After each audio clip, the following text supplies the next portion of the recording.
ꯆꯩꯔꯒꯁꯤꯗ prime minister Narendra ꯃꯣꯗꯤꯅ ꯉꯁꯤ social ꯃꯤꯗꯤꯌꯥꯗ viral ꯑꯣꯏꯔꯛꯈꯤꯕ ꯅꯨꯄꯤ ꯑꯅꯤ ꯐꯤ ꯊꯣꯡꯗꯅ ꯄꯨꯔꯒ ꯃꯤꯌꯥꯝ ꯃꯃꯥꯡꯗ ꯈꯣꯡꯒꯣꯏꯅꯕꯒꯤ ꯊꯧꯗꯣꯛ ꯑꯗꯨꯒꯤ ꯃꯇꯥꯡꯗ ꯑꯀꯟꯕ ꯃꯑꯣꯡꯗ ꯌꯥꯅꯤꯡꯗꯕ ꯐꯣꯡꯗꯣꯛꯈꯤꯕ ꯃꯔꯥꯜ ꯂꯩꯕꯁꯤꯡ ꯂꯦꯝꯅ ꯊꯥꯔꯣꯏ ꯍꯥꯏꯅ ꯐꯣꯡꯗꯣꯛꯈꯤꯕ ꯋꯥꯐꯝ ꯑꯗꯨ ꯇꯣꯉꯥꯟ ꯇꯣꯉꯥꯟꯕ ꯂꯝꯗ ꯊꯕꯛ ꯇꯧꯔꯤꯕꯁꯤꯡꯅ ꯇꯔꯥꯝꯅ ꯑꯣꯛꯈ꯭ꯔꯦ꯫ ꯅꯨꯄꯤ ꯑꯣꯏꯕꯤꯕꯨ ꯑꯋꯥꯡꯕ ꯊꯥꯛꯇ ꯊꯝꯕ ꯄꯥꯝꯕ ꯄ꯭ꯔꯥꯏꯝ ꯃꯤꯅꯤꯁꯇꯔꯒꯤ ꯋꯥꯈꯜꯂꯣꯟ ꯑꯗꯨꯕꯨꯗꯤ ꯇꯔꯥꯝꯅ ꯑꯣꯏ, ꯑꯗꯨꯃꯛꯄꯨ ꯑꯁꯨꯛ ꯀꯨꯏꯕ ꯅꯨꯃꯤꯠ 64ꯅꯤ ꯍꯦꯜꯂꯕ ꯃꯅꯤꯄꯨꯔꯒꯤ ꯏꯁꯨ ꯃꯤꯑꯣꯏ ꯀꯌꯥ ꯂꯩꯈꯤꯗꯕ ꯌꯨꯝ ꯀꯩ ꯀꯌꯥ ꯃꯩ ꯊꯥꯈꯤꯕ ꯃꯤꯑꯣꯏ ꯂꯤꯁꯤꯡ ꯀꯌꯥ ꯂꯥꯟꯖꯦꯟꯅꯗꯨꯅ ꯂꯩꯔꯤꯕ ꯑꯁꯤꯒꯤ ꯃꯇꯥꯡꯗꯗꯤ ꯋꯥꯐꯝ ꯑꯃꯠꯇ ꯐꯣꯡꯗꯣꯛꯈꯤꯗꯕꯗ ꯅꯨꯡꯉꯥꯏꯇꯕ ꯐꯣꯡꯗꯣꯔꯛꯂꯦ꯫ ꯍꯤꯔꯝ ꯑꯁꯤꯒꯤ ꯃꯇꯥꯡꯗ ꯑꯩꯈꯣꯏꯒꯤ ꯄꯥꯎꯃꯤ ꯔꯤꯁꯤꯀꯦꯁ ꯑꯃꯗꯤ ꯚꯤꯗꯤꯑꯣ ꯖꯔꯅꯦꯂꯤꯁꯠ 79ꯗꯒꯤ ꯑꯈꯟꯅꯕ ꯔꯤꯄꯣꯔꯠ ꯑꯃ꯫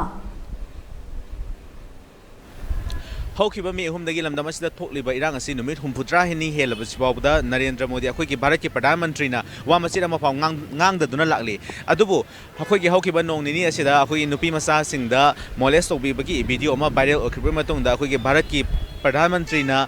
ꯃꯁꯤꯒꯤ ꯃꯇꯥꯡꯗ ꯋꯥ ꯉꯥꯡꯂꯤ꯫ ꯑꯗꯨꯒꯤ ꯃꯁꯤꯒꯤ ꯃꯍꯥꯛꯅ ꯅꯨꯃꯤꯠ 64ꯅꯤ ꯍꯦꯜꯂꯕ ꯃꯇꯥꯡ ꯑꯁꯤꯗ ꯋꯥ ꯃꯆꯦꯠ ꯑꯃꯐꯥꯎ ꯉꯥꯡꯗ꯭ꯔꯒ ꯉꯁꯤꯃꯛꯅ ꯀꯔꯤꯒꯤ ꯚꯤꯗꯤꯑꯣ ꯑꯗꯨꯒꯤ ꯃꯇꯥꯡꯗ ꯑꯣꯏꯅ ꯋꯥ ꯉꯥꯡꯉꯛꯄꯗꯨꯒꯤ ꯃꯇꯥꯡꯗ ꯑꯩꯈꯣꯏ ꯏꯃꯥ ꯏꯕꯦꯟꯁꯤꯡꯗꯒꯤ ꯑꯩꯈꯣꯏ ꯃꯌꯥꯝꯅ ꯀꯔꯤ ꯈꯜꯂꯤ ꯍꯥꯏꯕꯗꯣ ꯑꯩꯈꯣꯏ ꯃꯣꯠ ꯂꯧꯖꯒꯦ꯫ ꯑꯁꯨꯛ ꯀꯨꯏꯅ ꯑꯩꯈꯣꯏ ꯃꯦꯒꯤ ꯇꯥꯡ 3ꯗꯒꯤ ꯆꯠꯊꯔꯛꯏꯕ ꯃꯤꯑꯣꯠ ꯃꯤꯅꯩ ꯃꯌꯥꯝ ꯑꯃ ꯇꯧꯔꯛꯄꯁꯤꯗ ꯑꯗꯨꯒꯨꯝꯕ ꯚꯥꯔꯠꯀꯤ ꯄ꯭ꯔꯙꯥꯟ ꯃꯟꯇ꯭ꯔꯤꯅ ꯇꯥꯕꯤꯗ꯭ꯔꯒ ꯆꯨꯝꯃꯤ, ꯅꯨꯄꯤ ꯑꯃ ꯑꯣꯏꯅ ꯉꯔꯥꯡ ꯚꯤꯗꯤꯑꯣꯗ ꯀꯩꯗ ꯊꯥꯒꯠꯂꯛꯇꯅ ꯎꯔꯤꯕꯁꯤꯗ ꯑꯩꯈꯣꯏꯁꯨ ꯅꯨꯄꯤ ꯑꯃ ꯑꯣꯏꯅ ꯃꯗꯨꯗꯤ ꯑꯆꯧꯕ ꯀꯟꯗꯦꯝ ꯑꯃ ꯇꯧꯏ꯫ ꯃꯔꯝꯗꯤ ꯃꯗꯨ ꯅꯨꯄꯤꯗ ꯑꯦꯅꯤ ꯄꯔꯁꯟ ꯑꯣꯏꯁꯅꯨ, ꯑꯦꯅꯤ ꯖꯥꯇꯤ ꯑꯣꯏꯁꯅꯨ, ꯅꯨꯄꯤꯗ ꯏꯀꯥꯏ ꯈꯨꯝꯅꯕ ꯃꯥꯡꯍꯟꯕꯁꯦ ꯃꯗꯨꯗ ꯑꯩꯈꯣꯏ ꯃꯅꯤꯄꯨꯔꯤ ꯅꯨꯄꯤ ꯑꯃ ꯑꯣꯏꯅ, ꯃꯩꯇꯩ ꯅꯨꯄꯤ ꯑꯃ ꯑꯣꯏꯅ ꯑꯆꯧꯕ ꯀꯟꯗꯦꯝ ꯑꯃ ꯇꯧꯋꯦꯕ꯫ ꯑꯩꯈꯣꯏꯁꯨ ꯌꯥꯅꯤꯡꯗꯦꯕ꯫ ꯇꯧꯕꯇꯕꯨ ngasi suk kuina tha ni ahum surakadoraba matamsida manipurgi ima ibelsing natraga nupi se awangba thakta thambi haidana prime minister na haibase akhoi yaningeba adu karamba maongda thambirige haibadudi madu khangninge ngasi maitai singsina lanjeliba ima iben macha machu leiriba nupi angang mayam ama mauna mayam ama saba takpa mayum makai sidokina only magi firon khakta setana ani suna setningai letana ikai biru khumdana leiriba pochida di nupi moino ubidribra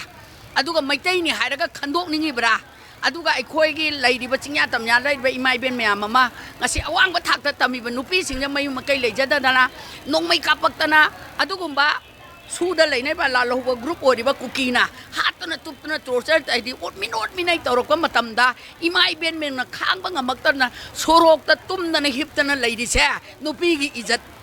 gengi bra ijat thammi bra haiba aduga maitai nupi moina miangi ijat sidi kamdongna ubidabano ama khakta ubigano nupi mo orgadi bharat ki pradhan mantri orgadi bharat ki nagrik moina dola doli khaidana chap chaba mi am yengbiu natragadi Laibak sigi citizen moina nagarik amoina Bharat ki nagarik moina ngasi prime minister na nahangoi maron thokta badawna nahangoi layeng phairuraga ngasi tholak pache aikoi chu aikoi na nupi solak pade jati bijati khaide khoi maitai nupi di any person nupi amade hek kai phir madu chap chana ahak pache rak pi ni hoi nupi sida torok pani pa do ahak pache rak pi loina na kuki sing na aikoi maitai da potana imai bel angang nupi laisabi bhau adagi kaino bhau Phong na haidar su moina ijat kaya mangan gare mapi marom bau segaraga tawre madudi video da kaphogdre madu thagalakti chingda tawbibani otminai raga thador amni na koidi madu kaimta tahogdram ni na madudi tawdra aduna khoida olai bachi chu chap chabi kuki sing chu ahak pachairak piu madu nagarik ama oibagi chap chaba Bharat ke pradhan mantri moina chap chan tawbiu ngamdar ga di one sided oraga Manipur iram dam che tumhanna ba maitai tumhanna ba suggestion tawba prime minister ra haibagi wakhalon da Madugi potu lakani aduna phajai satanaba prime minister na tin yothar ga chapchana haibiu animak atopa nupida ikai phiru khuman badusu dandi pibiu aikhoi maitai da ngasi lan chendana lei tabam khangna nupi kayana mafi baw ani suna setningai lei tandana ikai phiru khumi bache sisu nupi ni sigi jat manghali bache sigi bo kuki se sisu chapchana India sidai tanto ambani pusai tanto ga chap chabi prime minister obagi activities magundu ulu natragadi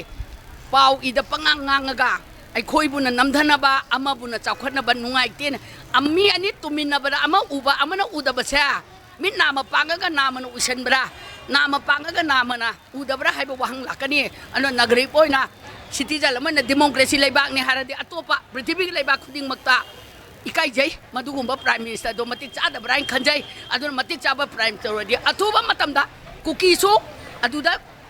ꯈꯣꯡꯒꯣꯏꯅꯔꯤꯕꯗꯨꯁꯨ ꯆꯞ ꯆꯥꯅ ꯑꯍꯛꯄ ꯆꯩꯔꯥꯛ ꯄꯤꯕꯤꯌꯨ ꯍꯥꯏꯕ ꯄꯣꯠꯁꯦ ꯊꯝꯖꯒꯦ ꯑꯗꯒꯤ ꯑꯩꯈꯣꯏꯒꯤ ꯆꯤꯡꯌꯥ ꯇꯝꯌꯥꯗ ꯂꯥꯟ ꯀꯥꯞꯄꯤꯕ ꯏꯃꯨꯡ ꯃꯅꯨꯡꯗ ꯂꯩꯔꯤꯕ ꯑꯗꯒꯤ ꯂꯝꯕꯤ ꯁꯣꯔꯣꯛꯇ ꯏꯃꯥ ꯏꯕꯦꯟꯁꯤꯡꯅ ꯑꯍꯤꯡ ꯌꯥꯔꯦꯛꯇꯅ ꯑꯁꯨꯛ ꯋꯥꯅ ꯈꯥꯡꯕ ꯃꯇꯝꯗꯗꯤ ꯃꯥꯅ ꯅꯨꯄꯤꯕꯨ ꯑꯁꯨꯛ ꯌꯥꯝꯅ ꯋꯥꯡꯅ ꯊꯥꯡꯒꯠꯂꯦꯗꯤ ꯍꯥꯏꯔꯒ ꯑꯩꯈꯣꯏꯒꯤ ꯃꯩꯇꯩ ꯅꯨꯄꯤ ꯈꯛꯀꯤ ꯑꯩꯈꯣꯏꯒꯤ ꯏꯃꯥꯁꯤꯡꯒꯤꯗꯃꯛꯇꯗꯤ ꯃꯥꯅ ꯑꯗꯨꯒꯤꯗꯃꯛꯇ ꯂꯦꯞꯄꯤꯗꯦ ꯃꯥꯅ ꯅꯨꯄꯤ ꯑꯃꯈꯛꯇꯪꯗ ꯃꯣꯔꯦꯁ ꯇꯧꯕꯒꯤꯗꯃꯛꯇꯗꯤ ꯃꯥꯅ ꯃꯗꯨꯒꯤꯗꯃꯛꯇ ꯃꯇꯤꯛ ꯆꯥꯕ ꯆꯩꯔꯥꯛ ꯄꯤꯒꯅꯤ ꯂꯦꯝꯅ ꯊꯥꯔꯣꯏ ꯍꯥꯏꯕ ꯋꯥꯍꯩꯗꯣ ꯑꯩꯈꯣꯏꯒꯤꯗꯤ ꯑꯩꯈꯣꯏ ꯃꯅꯤꯄꯨꯔꯒꯤꯗꯁꯨ ꯆꯤꯡꯌꯥ ꯇꯝꯌꯥꯗ ꯍꯧꯖꯤꯛ ꯏꯃꯥꯁꯤꯡꯅ ꯑꯍꯤꯡ ꯌꯦꯛꯇꯅ ꯃꯆꯥ ꯃꯁꯨ ꯀꯩꯗ ꯁꯣꯏꯈꯤꯗꯒꯦꯅ ꯑꯁꯨꯛ ꯌꯥꯝ ꯋꯥꯅ ꯂꯩꯕꯥꯛꯀꯤꯗꯃꯛꯇ ꯏꯃꯥ ꯂꯩꯕꯥꯛꯀꯤꯗꯃꯛꯇ ꯁꯤꯅꯥ ꯀꯤꯗꯅ ꯃꯃꯥ ꯑꯣꯏꯕꯤ ꯑꯩꯈꯣꯏꯅ ꯊꯣꯛꯏꯕꯁꯤꯡꯁꯤꯒꯤꯗꯃꯛꯇꯗꯤ ꯃꯥꯅ ꯋꯥꯍꯩ ꯑꯃꯐꯥꯎ ꯍꯥꯏꯗꯦ ꯃꯥꯅ ꯏꯟꯗꯤꯌꯥꯗ ꯑꯩꯈꯣꯏꯅ ꯃꯅꯤꯄꯨꯔꯒꯤꯁꯤꯡꯁꯤꯅ ꯆꯜꯂꯨꯕꯒꯤ ꯃꯍꯩꯔ ꯃꯥꯅ ꯑꯩꯈꯣꯏ ꯃꯅꯤꯄꯨꯔꯕꯨ ꯍꯟꯊꯅ ꯑꯁꯨꯛ ꯌꯥꯝꯅ ꯌꯦꯡꯉꯤꯁꯦ ꯀꯨꯀꯤ ꯈꯛꯇꯅ ꯃꯣꯏ ꯈꯛꯀꯤ ꯁꯄꯣꯔꯠ ꯐꯪꯒꯗ꯭ꯔꯥ ꯃꯩꯇꯩ ꯍꯥꯏꯕ ꯖꯥꯇꯤ ꯍꯥꯏꯕꯁꯤꯗꯤ ꯃꯥꯅ ꯈꯣꯡꯌꯥ ꯏꯈꯨꯟꯗꯧꯅ ꯅꯦꯠꯂꯕ ꯖꯥꯠꯂꯅ ꯁꯤꯐꯥꯎꯗ ꯍꯥꯏꯅꯤꯡꯉꯦꯕ ꯏꯃꯥꯅ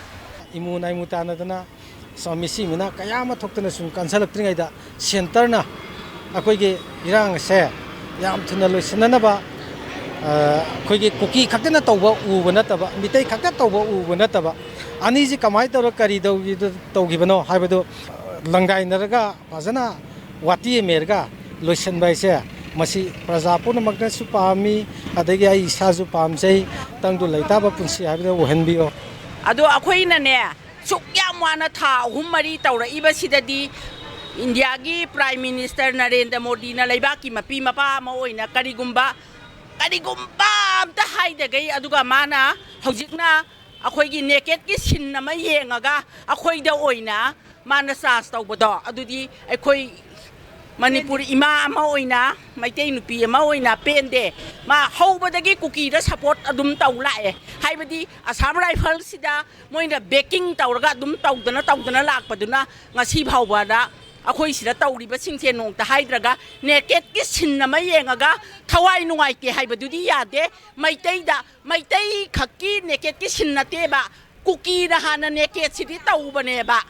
ꯃꯥꯅ ꯍꯧꯖꯤꯛ ꯌꯥꯝ ꯂꯩꯔꯤ ꯑꯗꯨ ꯈꯛꯇꯅ ꯃꯥꯅ ꯁꯥꯎꯕ ꯇꯧꯁꯟꯅꯕ ꯌꯥꯕ꯭ꯔꯣ ꯋꯥꯔꯤꯁꯦ ꯀꯗꯥꯏꯗꯒꯤ ꯍꯧꯔꯛꯀꯦ ꯍꯥꯏꯕꯗꯨꯗꯤ ꯍꯥꯏꯕ ꯇꯥꯕꯅꯦꯕ ꯅꯠꯇ꯭ꯔꯥ ꯃꯀꯣꯛꯇꯣ ꯊꯤꯌꯣꯕ ꯇꯥꯡ 3ꯗꯒꯤꯗꯨꯕꯨ ꯉꯁꯤꯈꯛ ꯃꯥꯅ ꯁꯥꯎꯔꯦ ꯍꯥꯏꯔꯒ ꯌꯥꯕ꯭ꯔꯥꯕ ꯐꯣꯇꯣ ꯑꯃ ꯌꯦꯡꯉꯒ ꯑꯩ ꯈꯣꯏꯖꯝ ꯄ꯭ꯔꯇꯤꯃꯥ ꯆꯤꯡꯉꯥ ꯃꯈꯥꯗꯒꯤꯅꯤ ꯉꯁꯤ ꯅꯔꯦꯟꯗ꯭ꯔ ꯃꯣꯗꯤꯅ ꯄꯨꯡ 12ꯒꯤ ꯄꯥꯎꯗ ꯑꯩꯈꯣꯏꯒꯤ ꯃꯣꯏꯒꯤ ꯀꯣꯀꯤꯒꯤ ꯅꯨꯄꯤ ꯑꯃꯈꯛꯀꯤ ꯅꯦꯀꯦꯠ ꯑꯣꯏꯕꯒꯤ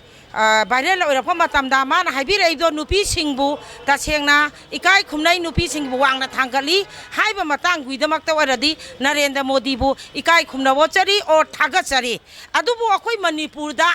RFꯅ ꯆꯦꯀꯣꯟꯗ ꯅꯨꯄꯤꯕꯨ ꯃꯈꯨꯠ ꯄꯥꯏꯔ ꯀꯨꯆꯤꯡ ꯆꯤꯡꯕ ꯆꯤꯡꯉꯥ ꯃꯈꯣꯡꯗ ꯏꯃꯥ ꯃꯥꯄꯟꯅ ꯐꯝꯗꯅ ꯁꯤꯖꯔꯅꯤ ꯍꯥꯏꯗꯅ ꯑꯩꯈꯣꯏꯒꯤ ꯀꯩꯅꯣꯒꯤ ꯀꯩꯅꯣ ꯃꯣꯏꯅ ꯂꯦꯂꯦ ꯂꯥꯛꯄ ꯃꯇꯝꯗ ꯆꯤꯡꯉꯥ ꯃꯈꯣꯡꯗ ꯆꯤꯐ ꯃꯤꯅꯤꯁꯇꯔ ꯎꯅꯅꯤ ꯃꯣꯏꯒꯤ ꯑꯅꯤꯡꯕ ꯑꯄꯥꯝꯕ ꯐꯣꯡꯗꯣꯛꯅꯤ ꯂꯥꯛꯄ ꯃꯇꯝꯗꯅ ꯊꯤꯡꯕꯤꯔꯒ ꯆꯤꯡꯉꯥ ꯃꯈꯣꯡ ꯁꯨꯄꯔ ꯃꯥꯔꯀꯦꯠ ꯁꯤꯡꯖꯃꯩꯗ ꯐꯝꯗꯅ ꯏꯃꯥꯁꯤꯡꯅ ꯂꯩꯕ ꯃꯇꯝꯗꯅ ꯅꯨꯡꯗꯥꯡꯗ ꯄꯨꯡ 8:30 ꯇꯥꯔꯛꯄ ꯃꯇꯝꯗ ꯇꯤꯌꯔ ꯒ꯭ꯌꯥꯁ ꯀꯥꯞꯇꯅ RFꯅ ꯀꯥꯞꯄ ꯀꯥꯟꯗ ꯏꯃꯥ ꯑꯣꯏꯕꯤ ꯀꯌꯥ ꯅꯦꯠꯁꯟꯗꯅ ꯏꯁꯥꯃꯛꯁꯨ ꯌꯥꯝꯅ ꯆꯤꯡꯖꯃꯩꯗꯩꯅꯦ ꯅꯦꯠꯁꯟꯗꯅ ꯃꯈꯣꯡ ꯃꯈꯨꯠ ꯀꯥꯏꯗꯅ ꯈꯣꯠꯇꯅ ꯃꯤ 10-30 ꯍꯦꯟꯅ ꯕꯣꯝ ꯃꯆꯦꯅ ꯄꯥꯟꯗꯅ ꯇꯤꯌꯔ ꯒ꯭ꯌꯥꯁ ꯄꯥꯟꯗꯅ ꯑꯣꯄꯔꯦꯁꯟ ꯇꯧꯏ ꯑꯗꯨꯒꯤ ꯃꯊꯛꯇꯨꯗꯗꯤ ꯏꯀꯥꯏꯕ ꯈꯨꯝꯅꯗ꯭ꯔꯒ ꯀꯔꯤꯒꯤ ꯀꯣꯀꯤꯒꯤ ꯏꯖꯠ ꯁꯣꯛꯄ ꯀꯔꯤ ꯀꯔꯥ ꯇꯧꯔꯛꯄ ꯃꯇꯝꯗꯗꯤ ꯅꯔꯦꯟꯗ꯭ꯔ ꯃꯣꯗꯤꯅ ꯀꯔꯤꯒꯤ ꯃꯣꯏꯒꯤꯗꯃꯛꯇ ꯇꯧꯏ ꯍꯥꯏꯕ ꯐꯣꯡꯗꯣꯔꯛꯏꯕꯁꯦ ꯃꯥꯁꯦ ꯐꯣꯡꯅ ꯀꯣꯀꯤꯗꯒꯤ ꯃꯤꯆꯪ ꯆꯪꯉꯦ ꯍꯥꯏꯕꯁꯦ ꯀꯩꯊꯦꯜ ꯅꯨꯄꯤ ꯑꯃ ꯑꯣꯏꯅ ꯑꯩꯅ ꯅꯨꯡꯉꯥꯏꯇꯕ ꯐꯣꯡꯗꯣꯛꯆꯔꯤ ꯅꯨꯄꯤ ꯑꯃ ꯑꯣꯏꯅ ꯑꯗꯨꯅ ꯑꯩꯈꯣꯏ ꯃꯩꯇꯩꯒꯤ ꯆꯨꯔꯥꯆꯥꯟꯄꯨꯔ ꯈ꯭ꯋꯥꯏ ꯐꯥꯁ ꯃꯦꯒꯤ ꯗꯦꯠ 3ꯗ ꯃꯩ ꯊꯥꯛꯄ ꯃꯇꯝꯗꯨꯗ ꯅꯨꯄꯤ ꯀꯌꯥꯅꯣ ꯏꯖꯠ ꯃꯥꯡꯍꯟꯕ ꯗꯥꯛꯇꯔ ꯅꯨꯄꯤ ꯏꯖꯠꯅ ꯍꯥꯡꯈꯤꯕ ꯑꯗꯒꯤꯗꯤ ꯅꯨꯄꯤ ꯃꯌꯥꯝ ꯑꯃ ꯇꯨꯝꯗ ꯍꯤꯠꯇꯁꯅ ꯃꯃꯥ ꯀꯌꯥꯅ ꯑꯋꯥꯕ ꯅꯪꯕ ꯇꯨꯝꯗ ꯍꯤꯠꯇꯅ ꯇꯧꯔꯤꯕ ꯃꯃꯥ ꯃꯄꯥꯒꯤ ꯃꯃꯥꯡꯃꯛꯇꯗ ꯔꯦꯞ ꯇꯧꯗꯅ ꯀꯌꯥ ꯇꯧꯕ ꯃꯇꯝꯗꯗꯤ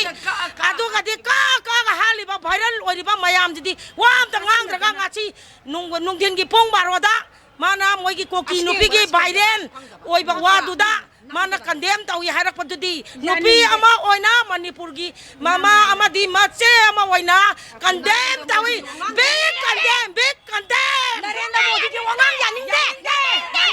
ꯁꯤꯒꯨꯝꯕ ꯁꯥꯁꯣꯟꯗ ꯂꯩꯗꯣꯏ ꯇꯥꯔꯗꯤ ꯑꯩꯈꯣꯏ ꯇꯣꯉꯥꯟ ꯇꯥꯔꯒꯦ ꯑꯩꯈꯣꯏ ꯍꯤꯡꯖꯔꯒꯦ